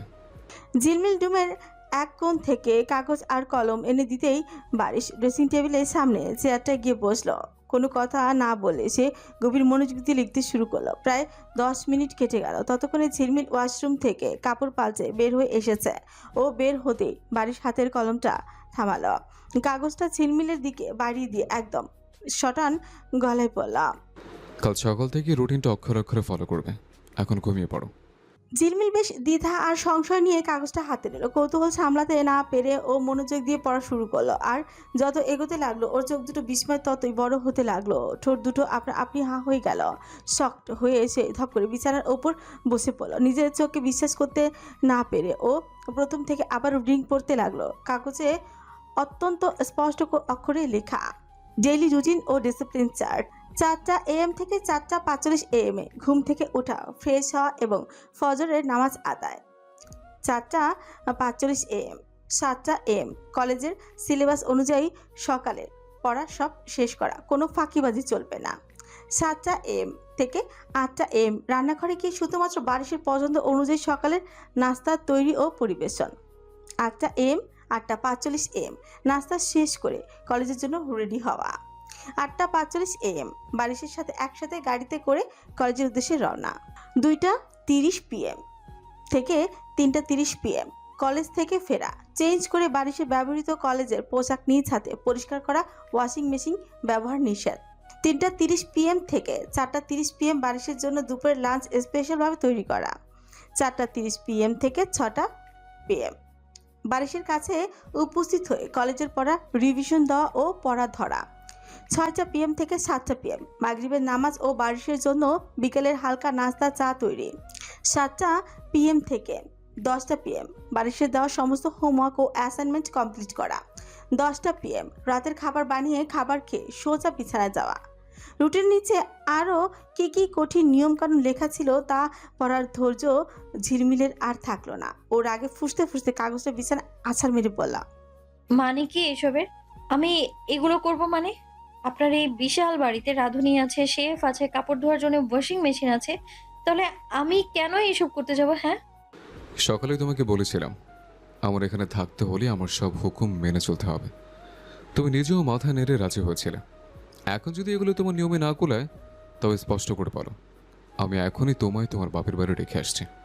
বারিশের এই আলটিমেটাম ঝিলমিল একদম দমে গেল। সে তখনও বুঝতে পারেনি ও একটা আস্ত জলাদের পাল্লায় পড়েছে। আর তার হুকুমগুলো এমন ভয়ঙ্কর হবে যে মেয়ে নিজের এক গ্লাস পানি নিজে ঢেলে খায় না, সে নাকি এই জলজন্ত খাম্পার জন্য ভোরবেলা উঠে রান্না করতে যাবে। নিজের একটা ওড়না কোনো দিন কাজিনি যে মেয়ে, সে এখন এই লোকের গায়ের ঘামে ভেজা কোট শার্ট ধুবে। ভাবতেই ওর গা রিরি করে উঠল। ঝিলমিল সোজা হয়ে দাঁড়িয়ে যেদিক কলে বলল, আমি এগুলোর একটাও পারবো না, ব্যাস। বারিশের মুখের ভাব 1 সেকেন্ডে বদলে গেল। সে এক ঝটকায় দ্রুত এগিয়ে এসে ঝিলমিলের হাতে শক্ত করে ধরে চেপে ধরল। টেনে দরজার কাছ দিকে নিয়ে যেতে যেতে বললাম, তবে চলো, এখনই চৌধুরী ফেলাতে রেখে আসছে। বারিশের এই একরোখা জেদ দেখে ঝিলমিল এবার সত্যি সত্যি ভয় পেয়ে গেল। বাড়ি ফিরে গেলে তো সব শেষ।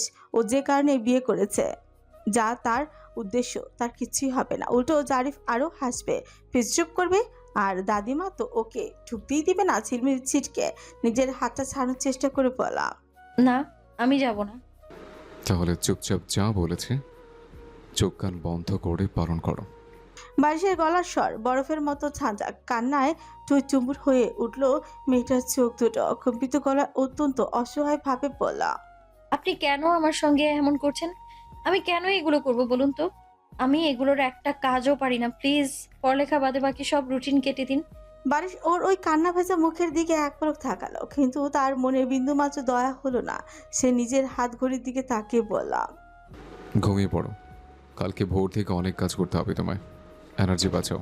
কথাটা শেষ করে বারিশ বেডসাইড ল্যাম্পের সুইচটা অফ করে দিল। এক নিমিষে ঘুটঘুটে অন্ধকারে ডুবে গেল পুরো রুম। তারপর খাটের এক পাশে গিয়ে নিশ্চিন্তে শুয়ে পড়ল। ঝিলমিলও সেই অন্ধকারের মাঝে বিছানায় স্তব্ধ হয়ে বসেই রইল।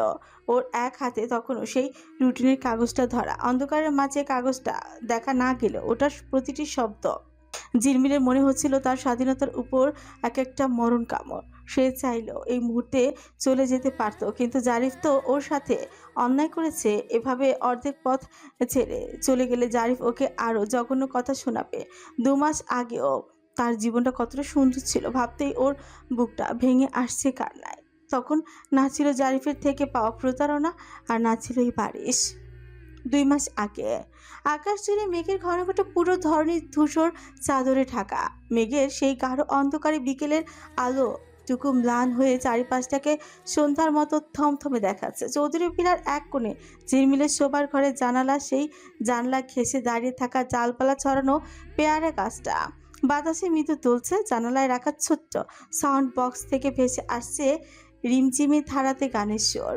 বৃষ্টির ছাটে ভেজা গাছের এক পাশের একটি ডাল একটু পরপরই নেড়ে উঠছে। ঠিক সেই মুহূর্তে চৌধুরী পিলার প্রধান গেটে এসে দাঁড়ালো বারিশ। পরনে তার লাল রঙের একটা হাতাকাটা গেঞ্জি আর কালো প্যান্ট। গেট দিয়ে ঢুকতেই তার চোখ গেল পেয়ারা গাছটার দিকে। এই সময়ে গাছের উপর ওটা কে সেটা একটু খুঁটিয়ে দেখার চেষ্টা করলো সে। তবে উপরে ডালপালায় থাকা মানবীটির কেবল পেছন দিকটাই চোখে পড়ল। পরনে একটা পিঙ্ক কালারের টি শার্ট আর 4/4 লেডিস জিন্স প্যান্ট। বারিশ আর হয়তো কৌতূহল বাড়ালোই না, তার নজর ওখানে থেকে সরিয়ে এলো। মূলত মেয়েরাজকে ডাকতেই তার এখানে আসা, তাই সে ধীর পায়ে সদর দরজার দিকে এগিয়ে যেতে লাগলো। এদিকে ঝিলমিল তখন মহাব্যস্ত। ডালের মগজে থাকা একটা লোভনীয় পেয়ারা পাড়ার জন্য সে বেশ কিছুক্ষণ ধরে কসরত করছে। ঘরের জানলা গলে এই গাছে চড়েছে সে। বাড়ির কেউ যদি তার এই বান্দরামি একবার দেখে ফেলে তবে নির্ঘাত ওর ঠ্যাং ভেঙে দেবে। সেই ভয়েই দ্রুত হাত পা চালাচ্ছে সে। তার উপর আবার বৃষ্টির ছোঁয়ায় গাছের ডালপালাগুলো বজ্র পিচ্ছিল হয়ে আছে। একটা পেয়ারা ইতিমধ্যেই কামড়ে ধরেছে ছোচের মাঝে, আর হাত বাড়িয়ে অন্যটি ধরা আপ্রাণ চেষ্টা চালাচ্ছে। ঝিলমিলে বিরক্তই লাগলো। যে জিনিসটা নাগালের বাইরে থাকে সেটাই কেন এত সুন্দর দেখায়। যেমন এই পেয়ারাটা অসম্ভব সুন্দর দেখতে, এত নিখুঁত আর টসটসে দেখতে। এটাকে আজ পেরে ঘরে না ফিরতে পারলে রাতে ওর চোখে কিছুতেই ঘুম আসবে না। যে চেপে বসলো মাথায়। ঝিলমিল এবার জালের একদম শেষ প্রান্তে চলে এসেছে। ভারসাম্য বজায় রাখতে নিজের পায়ের দুটো বুড়ো আঙুলের উপর সমস্ত ভর ছেড়ে দিল ও। শরীরটাকে যতটুকু সম্ভব প্রসারিত করে পেয়ারাটার বোটা হালকা ছুঁয়েও ফেলেছিল, কিন্তু ঠিক তখনই ঘটলো অঘটনটা। পায়ের নিচে ভেজা ডালটা থেকে আচমকাই ফসকে গেল ওর পা দুটো। ভারসাম্য হারিয়ে ডালপালা ভেঙে সোজা নিচের দিকে পড়ে যেতে লাগলো সে। মুখে পেয়ারাটা শক্ত করে চেপে থাকায় এই চরম বিপদে গলা ফেটে কোনো চিৎকার বের হলোই না। আসন্ন পরিণতির কথা ভেবে মাথায় মেয়েচা তীব্র আতঙ্কে নিজের চোখ দুটো খিচে বন্ধ করে ফেললো মেয়েচা। পড়ে গিয়ে মরে গেলে তো গেলই, তবে হাত পা ভেঙে যতটুকু অক্ষত থাকবে বাকিটা ওর মা ভাঙবে। কিন্তু মাটিতে আছাড় খাওয়ার সেই ব্যথাটা ঝিলমিলি শরীরে অনুভূত হলো না। শুনে ভাসতে ভাসতে আকস্মিকভাবে শক্ত আর প্রচণ্ড বলিষ্ঠ কোনো অস্তিত্বের মাঝে থমকে গেল। পতন ঠেকাতে অবচেতনেই ওর হাত দুটো গিয়ে জড়িয়ে ধরলো কারোর চওড়া কাঁধ। শূন্য ঝুলতে থাকা পা দুটো ছিটকে গিয়ে স্বয়ংক্রিয়ভাবে বেসিন করে নিল কারোর শক্ত কোমর। হঠাৎ নিজেকে এমন নিরাপদ আশ্রয় আবিষ্কার করে শক্ত বন্ধ চোখের মাঝে ফ্রিকুচকে উঠল কিশোরীর। হাতের নিচে নরম মাটি বা গাছের বদলে ডালের বদলে অন্য কিছু একটা টের পেয়ে ওটা ছুঁয়ে দেখার চেষ্টা করলো সে। আঙুলের স্পর্শে মনে হলো কোনো মানুষের চওড়া বুকে চা। সংশয় নিয়ে অবশেষে নিজের চোখ মেলে তাকালো ঝিলমিল। তাকাতেই বিস্ময় ও চোখ দুটো চড়ক গাছ হয়ে গেল। চোখের সামনে তার অত্যন্ত সুদর্শন যুবক, যার তীক্ষ্ণ চোখ জোড়া স্থির হয়ে আছে ঝিলমিলের উপর। ঝিলমিলের মুখে কামড়ে ধরা সেই পেয়ারাটার জন্য প্রান্তটি অন্য প্রান্তটি যুবকের ঠোঁট স্পর্শ করে আছে। যুবকের ভেজা চুলগুলো থেকে 2-1 ফোঁটা জল কপাল বেয়ে গড়িয়ে পড়েছে নিচে। মেয়েটাকে এইভাবে বোকার মতো তাকিয়ে থাকতে দেখে যুবকটি নিজের মুখ বাড়িয়ে ঝিলমিলে ঠোঁটের ফাঁকের পেয়ারাটা নিজের মুখে নিয়ে এক ঝটকায় ওটা ছুঁড়ে ফেলে দিল অন্য পাশে। গম্ভীর গলায় সে সরাসরি প্রশ্ন ছুড়ে দিল, কে তুমি? পেয়ারা চুরি করছিলে কেন এখানে? ঝিলমিল তখনও ঘোরের মধ্যে যুবকের প্রশ্ন শুনে সে ছটপট ওখান থেকে নেমে যেতে চাইল, কিন্তু তখনই খেয়াল করলো ওর দুপা তখনও ছেলেটার কোমরে শক্ত করে জড়িয়ে ধরে আছে। লজ্জায় আর আড়ষ্টতায় লাল হয়ে সে ছটফট করে বলে উঠল, ছাড়ুন, নামতে দিন আমায়। যুবকটি ওকে ছাড়লই না, আরো শক্ত করে ধরে রেখে বললাম, না, আগে বলো কে তুমি? চোর কোথাকার? নিজের বাড়িতে চোর অপবাদ শুনে ঝিলমিলের ভেতরে জেদ চড়া হয়ে উঠলো। সে গলা উচ্ছিয়ে বলা, আমি চোর নই, এটা আমার পেয়ারা গাছ। তোমার মানে? ঝিলমিল এবার গায়ের জোরে লোকটার কোল থেকে নিচে নেমে এলো। পুরো শরীর বৃষ্টির ছাটে ভিজে একাকার। টি শার্টটাও শরীরের সাথে লেপটে যাওয়ায় সে একটু অস্বস্তিতেই পড়লো। তড়িঘড়ি করে 2 হাত আড়াআড়িভাবে নিজের বুকের উপর ভাঁজ করে নিজেকে আড়াল করার চেষ্টাই করে একটু ইতস্তত করে বললাম, চাচু, আপনি হয়তো আমায় চেনেন না, আমি ঝিলমিল, মেহেরাজ চাচুর ভাতিজি। তবে আমি আপনাকে চিনি। বারিশ, আপনি বারিশ তাই না? মানে বারিশ চাচু। যুবকের মুখের গম্ভীর ভাবটা একটু পলকে বদলে গেল। চোখের দৃষ্টিতে এক অদ্ভুত জটিলতা ফুটিয়ে সে কিছুটা চড়া সুরে জিজ্ঞেস করলা, তুমি কে? বললাম তো আমি ঝিলমিল। তুমি আলতাফ চৌধুরীর মেয়ে? বারিশের গলায় এবার চরম বিস্ময়। সে খুব অবাক হয়ে উপর নিচ খুঁটিয়ে খুঁটিয়ে দেখলো সামনে দাঁড়িয়ে থাকা এই চঞ্চল কিশোরীকে। ঝিলমিল নিজের ভেজা চুলগুলো কানের পিছে গুজে দিয়ে বেশ বুক ফুলিয়ে জবাব দিলাম, হ্যাঁ। বারিশ চোখে পলক ফেলতে ভুলে গেল, কিন্তু নিজের ভেতরে অবাক ভাব সে বুঝতে দিল না কিশোরীকে। তুমি না ছোট ছিলে? তো আমি কি এখন বুড়ি হয়ে গেছি? বেশ ঝেঁঝিয়ে উঠরে বলল ঝিলমিল। বারিশ আর কোনো কথার জবাবই দিল না। মুখে কিছু না বললেও তার গভীর চোখে দৃষ্টি তখনও এই মেয়েটার উপর স্থির হয়ে রইল। ঝিলমিল আর তাকে পাতা না দিয়ে হনহন করে ঘুরে মাটিতে ছিটকে পড়া পেয়ারাগুলো একে একে তুলে নিতে লাগলো। 4টে পেয়ারা 2 হাতে ভরে তুলে নিল। আরেকটা তুলে নিতেই অমনি হাতের ভারসাম্য হারিয়ে আগেরগুলো চুপচাপ করে নিচেই পড়ে গেল। মেয়েটা বিরক্তি মিশে পুনরায় সেগুলো তুলতে যেতেই বাকিগুলো কোল গলে আবারও ঘাসের উপর ড্রপ খেল। কোনোভাবেই সে একসঙ্গে সবগুলো তুলতে পারছিল না।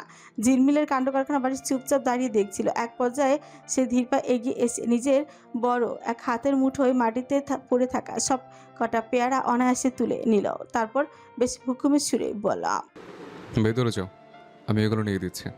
ঝিলমিল তড়িৎ গতিতে মাথা ডানে বামে নাড়িয়ে সোজা বারণ করে দিল, আপনি যান, আমি ওই দিক দিয়ে ভেতরে যাব না।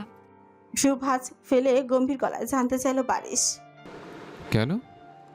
এমনিতে বৃষ্টিতে ভিজে একাকার হয়েছি, তার উপর আবার গাছে উঠেছি শুনলে আম্মু একদম কাঁচা চিবিয়ে খাবে। বারিশ একটু অবাক হয়ে চারপাশে দেখে নিয়ে বলল, তাহলে ঘরে ঢুকবে কিভাবে?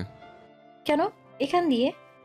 ঝিলমিল বেশ চটপটে ভঙ্গিতে হাত উঁচিয়ে নিচে শোবার ঘরের খোলা জানলা আর লাগোয়া ছোট্ট বারান্দাটার দিকে ইঙ্গিত করলো, যার সহজ মানে হলো সে আবার ওই পিছলা গাছ বেয়ে উপরে উঠবে। বারিশের চোখ এবার কপালে উঠল, বলল, এসেছিলে কিভাবে? এখান দিয়েই। বাদর। কি বললেন? কিছু না। দূর থেকে ঝিলমিলে মায়ের কণ্ঠ ভেসে আসছে। ঝিলমিল তড়িঘড়ি করে পেয়ারা গাছের দিকে যেতে চাইল, তবে বারিশ ওর টি শার্টের পেছনের অংশটা টেনে ধরে পড়ল, চুপচাপ মেইন দরজা দিয়ে বাসায় ঢুকবে, চলো আমার সাথে। কথাটা বলে সে ঝিলমিলকে প্রায় একরকম টেনে হিঁচড়ে সদর দরজার দিকে নিয়ে যেতে থাকে। ঝিলমিল রেগে মেগে চাচতে গিয়েও মায়ের ভয় মুখ খুলতে পারে না। গলার স্বর যতটা সম্ভব নামিয়ে ফুঁসতে ফুঁসতে বলতে থাকে, আরে ছাড়ুন, কি করছেন কি? হাতটা ছাড়ুন বলছি। কিন্তু পাতার মতো শক্ত হাতের গ্রিপ থেকে নিজেকে মুক্ত করার সাধ্য ওর ছিল না। আলটিমেটলি চৌধুরী ভিলার মেন গেট দিয়েই বারিশ ওকে ভেতরে নিয়ে প্রবেশ করে। চৌধুরী ভিলার লিভিং রুমে তখন বিকেলের চায়ের বেশ একটা জমজমাট আমেজ। সবাইকে চা নাস্তা পরিবেশন করে নাজমা বেগম সিঁড়ির গোড়ায় দাঁড়িয়ে উপরের ঘরের দিকে তাকিয়ে মেয়েকে ডাকছিলেন। তখন এই সদর দরজার দিকে চোখ পড়ে আলতাফ চৌধুরীর। মেয়েকে ওই অবস্থায় দেখে তিনি সোফায় বসে হাঁক ছাড়েন। ওই তো ঝিলমিল। কিন্তু পরে যখন ঝিলমিলের পেছন থেকে ভেজা শরীরে বাড়ির ড্রয়িং রুমে পা রাখে আলতাফ চৌধুরীর মুখে চায়ের চুমুকটা গলায় আটকে যায়। তিনি মারাত্মক বিষম খেয়ে কাশতে কাশতে সোফা ছেড়ে দাঁড়িয়ে পড়েন। বারিশ অত্যন্ত স্বাভাবিক ভঙ্গিতে এগিয়ে আসতে আসতে ছোটের কোণে বাঁকা হাসি ছুলিয়ে পড়ে। কি হলো স্যার, চা কি বেশি গরম? আলতাফ চৌধুরী কোনো মতে কাশি সামলে নিয়ে রুক্ষ স্বরে জিজ্ঞেস করেন, তুমি এখানে এই অসময়? এখানে আসতে হলে কি আপনাকে আলাদাভাবে ভিসা পাসপোর্ট করে অ্যাপয়েন্টমেন্ট নিয়ে আসতে হবে স্যার? বারিশের এই চটজলদি জবাব আলতাফ চৌধুরী আরও বিরক্ত হন। ঠিক তখন নূরজাহান চৌধুরী চায়ের কাপটা টেবিলে নামিয়ে রেখে উঠে আসেন। পরম স্নেহে বারিশের দিকে চিবুক ছুঁয়ে আদর করে বললেন, ঠিকই তো বলেছে, এখানে আসতে আবার ওর সময় অসময় কিসের? এটা তো ওর নিজেরও বাড়ি। হ্যাঁ, নিজের বাড়ি তো। তা নিজের বাড়ি হলে তো বাংলাদেশে প্লেন থেকে পা রাখা মাত্র এক দৌড়ে চলে আসার কথা। আসতে তো পুরো 2 দিন পর। নাজমা বেগম মৃদু অনুযোগের সুরে কথাগুলো বললেন। বারিশ আর মেহরাজ 2 দিন আগে কানাডা থেকে পড়াশোনা শেষ করে 7 বছর পর দেশে ফিরেছে। একই দেশের একই ইউনিভার্সিটির পাঠ চুকিয়ে নিজ দেশের মাটিতে ফেরা তাদের। বারিশ নাজমা বেগমের দিকে তাকিয়ে কিছুটা বিনয়ের স্বরে সাথে উত্তর দেয়, না, আসলে লং জার্নির পর একটু রেস্ট নেওয়ার খুব প্রয়োজন ছিল, তাই আসা হয়নি। নাজমা বেগম ওর আপাত মস্তক দেখে নিয়ে বললেন, একেবারে বৃষ্টিতে ভিজে গেছে দেখছি। মেহরাজ ওর ঘরেই আছে। চটপট গিয়ে ওর একটা শুকনো কাপড় নিয়ে বলতে দাও, তারপর ওকে সাথে নিয়ে নিচে এসো। আমি গরম গরম পেঁয়াজু আর আলুর চপ বানিয়েছি, একসাথে বসে খাবো। নাচতে পরে হবে। আমি মেয়েরাজকে নিয়ে একটু ফুটবল খেলতে মাঠে বের হব। ছেলেটার এই খামখেয়ালি কথা শুনে আলতাফ চৌধুরী আবারও চটে ওঠেন। এই তো শুরু হয়ে গেল। মেহরাজ কোথাও যাচ্ছে না। ভিন দেশ থেকে এসে এখনো 24 ঘন্টাও পার করতে পারেনি, এর মধ্যে আবার বদনামি শুরু করে দিল। বয়স তো আর কম হলো না, এখনো কি ছোট বাচ্চাদের মতো ফুটবল খেলার বয়স আছে তোমার? স্বামীর এমন কড়া কথা শুনে নাজমা বেগম পাশ কাটি বললেন, আহা, তুমি এমন করছো কেন? ফুটবল তো জোয়ান ছেলেরাই খেলবে, নাকি ঘরের মেয়েরা গিয়ে খেলবে? ও খেলুক গিয়ে, মেহরাজ যাবে না। আলতাফ চৌধুরী নিজের সিদ্ধান্তে অচল। বারিশ ওনার দিকে এক পলক চেয়ে বেশ ছাঞ্চা করা জানতে চায়, আসলেই যাবে না? না। সত্যি? হ্যাঁ, এক কথা বারবার বলতে পারবো না। ওকে, ফাইন। বারিশ আর কথা বাড়ায় না। নিজের এক হাত মুঠোয় থাকা প্যারাগুলো সেন্টার টেবিলের উপর নামিয়ে রাখে সে। তারপর 2 হাত দিয়ে নিজের ভেজা চুলগুলো পেছন দিকে ছাতে ছাতে ভেজা অবস্থাতে মেহরাজের রুমে যাওয়ার উদ্দেশ্যে সিঁড়ির দিকে পা বাড়ায়। কিন্তু সে সিঁড়ির প্রথম ধাপে পা দেওয়ার আগেই এক ঝড়ের গতিতে তাকে সজোরে কুনুই দিয়ে ছেলে সরিয়ে দিয়ে ভেজা কাপড়ে পুরো ড্রয়িং রুমের মেঝেতে পানির দাগ ফেলে এক দৌড়ে সিঁড়ি বেয়ে উপরে উঠেছে ছিলমেল। পরক্ষণেই ওপর তলা থেকে থাপাস করে ওর ঘরের দরজা বন্ধ হওয়ার চড়া আওয়াজ পাওয়া যায়। হুট করে বারিশের এমন আকস্মিক আগমন নাজমা বেগম এতক্ষণ নিজের মেয়ের এই কাক ভেজা কাকের মতো অবস্থাটা খেয়ালই করেনি। লিভিং রুমের বাকি সবার সাথে বারিশও কয়েক সেকেন্ডের জন্য স্তব্ধ হয়ে উপরে তাকিয়ে থাকে। ঝিলমিলের এই বন্য কাণ্ড দেখে বিস্ময় ঘোর কাটতে নাজমা বেগম বলে উঠছেন, আরে ও না, নিজের রুমে ছিল, ভিজে আসলো কোত্থেকে? বাড়ির সিঁড়ি দিয়ে উপরে উঠতে উঠতে পেছনে না তাকিয়ে অত্যন্ত নিরসক্ত গলায় জবাব দেয়, পেয়ারা গাছ থেকে। ব্যাস এইটুকুই। বারিশ মেহরাজের ঘরের দিকে ভেতরে অদৃশ্য হতে নিচে লিভিং রুমে শুরু হয়েছে ঝিলমিলের মায়ের অবিরাম রেডিওর মতো বকাঝকা সুর। বারিশ শেষ পর্যন্ত আলতাফ চৌধুরী করা নির্দেশ উড়িয়ে দিয়ে মেহরাজকে সাথে নিয়ে মাঠের দিকে রওনা দেয়। আলতাফ চৌধুরীর ড্রয়িং রুমে সোফায় বসে অগ্নিদৃষ্টিতে তাকিয়ে থাকলেও ওনার সামনে দিয়ে 2 বন্ধু বেরিয়ে পড়ে। ঝিলমিল বকা খাওয়ার ভয়ে উপর নিজের ঘরে গিয়ে খিল এঁটে বসে থাকে। একদম রাতের খাবারের ডাক পড়ার সে প্রথমে নিচে নামার সিদ্ধান্ত নেয়। তবে সোজা ডাইনিংয়ে না গিয়ে সে পা বাড়ায় তার ফুপি দিঘির ঘরের দিকে। দিঘি তখন নিজের পড়ার টেবিলের সামনে বসে ল্যাপটপে কি একটা জরুরি কাজে করতে ব্যস্ত। ঝিলমিল তো ঘরে ঢুকে ফুপির বেডের পাশে রাখা সাইড টেবিলে জয়ের থেকে চকলেটের বক্স থেকে একটা চকলেট বের করে মুখে পুড়তে পুড়তে বেশ আয়েস করে বলে উঠছে, তোমার জামাই তো চলে এসেছে ফুপি। দিঘি ল্যাপটপের স্ক্রিন থেকে চোখ না সরিয়ে ফিকুচকে জিজ্ঞেস করে, আমার জামাই মানে? কি হাবিজাবি বকছিস? ওই যে বারিশ চাচু। ঝিলমিল চকলেটের খোসাটা ডাস্টবিনে ফেলতে ফেলতে চোখ নাচালো। দিঘি এবার ল্যাপটপ থেকে পুরোপুরি মনোযোগ সরিয়ে ঝিলমিলের দিকে ঘুরে বসে কিছুটা বিরক্ত আর অবাক হয়ে বলে, বারিশ ভাইয়া আবার আমার জামাই হতে যাবে কেন? তোর কি মাথা খারাপ হয়েছে? ও মা, তুমি এখনো কিছু জানো না? ঝিলমিল দিঘির একদম কাছে এগিয়ে এসে ফিসফিস করে বলল, ঝর্ণা দাদি তো কালকেই আমাদের বাসায় এসে আমার দাদির সাথে কথা পাকা করে গেছেন, মানে তোমাদের দুজনের বিয়ের কথা। কথাটা শুনে দিঘির ফসা মুখটা এক নিমিষে গম্ভীর হয়ে ওঠে। সে তীব্র বিস্ময় নিয়ে ঝিলমিলের দিকে তাকে জানতে চায়। মাথা খারাপ হয়েছে তোর? এসব তোকে কে বললো? সত্যি বলছি ফুপি, আমি নিজের কানে শুনেছি। তোমার সাথে কি আমি এসব নিয়ে ফাজলামো করতে যাব বলো?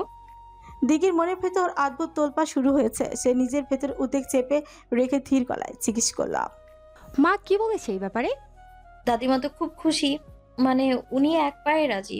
বলতে গেলে আব্বু বাদে পরিবারের সবাই এ বিয়েতে রাজি। ঝিলমিল চক্রের স্বাদটা উপভোগ করতে করতে পুরো ভেতরের খবর ফাঁস করে দেয়। ভাতিজির মুখে মায়ের সম্মতির কথা শুনে দিঘির কপালে চিন্তার ভাঁজ আরো স্পষ্ট হয়ে উঠছে। সে আনমনি বিড়বিড় করে বলে, কিন্তু আমি। তুমি কি ফুপি? কৌতূহলী চোখে ফুপির মুখের দিকে তাকায় ঝিলমিল। দিঘি নিজের মুখের কথাটা বলতে গিয়ে মাঝপথে আটকে যায়। চট করে নিজেকে সামনে নিয়ে সে চুপ হয়ে যায়, কারণ এই বাচাল মেয়েটার পেঁচে কোনো কথা হজম হয় না। এখন যদি নিজের মনের আসল কথাটা এর সামনে একবার মুখ ফুসকে বলে ফেলে, তবে এই মেয়ে এক দৌড়ে গিয়ে দাদিমার কানে সব হুবহু তুলে দিবে।